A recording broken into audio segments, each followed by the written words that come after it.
हमदानी रहमतुल्लाहि ताला अलैह 775 हिजरी में यहाँ कश्मीर तक तशरीफ लाए और यहाँ की माशरत को एक नई सिमत अता फरमाई। और इनके आने से यहाँ पर एक इनकलाब आया, इत्तेफाक का इनकलाब और भाईचारे का ऐसा इनकलाब आया। हज़रत अमीर कबीर मीर सैयद अली हमदानी रहमतुल्लाहि ताला अलैह के आने से भाईचारे का ऐसा इनकलाब आया जिससे ये लोगों की ज़िंदगी बेहतर और अफजल बन गई।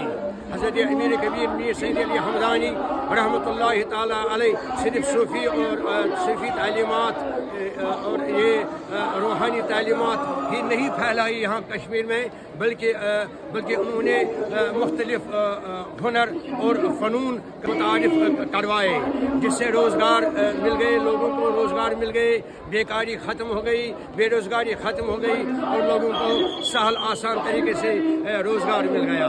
और इसी तरह इन्हीं की बदौलत, हज़रत अमीर कबीर की बदौलत यहाँ पर सनतों को, मुख्तलिफ सनतों को फ़रोग़ मिला और अरूज मिला जो आजकल कश्मीर की पहचान है।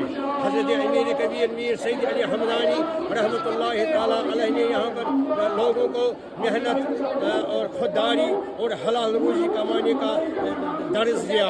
इतना ही नहीं, उन्होंने यहाँ लोगों को अच्छी तरह से रहबरी की, हर रंग में रहबरी की। और यहाँ पर हज़रत अमीर कबीर मीर सैयद अली हमदानी रहमतुल्लाहि ताला अलैह ने मोहब्बत और हमदर्दी सिखाई लोगों के दरमियान। इसी तरह आजकल के जो रहनुमा हजरात हैं दुनिया में, जो भी हैं, अरब में हो, अजम में हो, रहनुमा हजरात हैं, लीडर्स हजरात हैं, जो भी हैं, कायदीन हजरात हैं, उनको चाहिए कि वो इस अजीम तरीन शख्सियत हज़रत अमीर कबीर मीर सैयद अली हमदानी की अमली ज़िंदगी और खिदमत खल्क़ को अपनी ज़िंदगियों का नमूना बनाए और हमें भी हमदर्दी और खिदमत खल्क़ का मकसद अपने लिए बनाए। वाखिर दावाना अल्हम्दुलिल्लाहि रब्बिल आलमीन।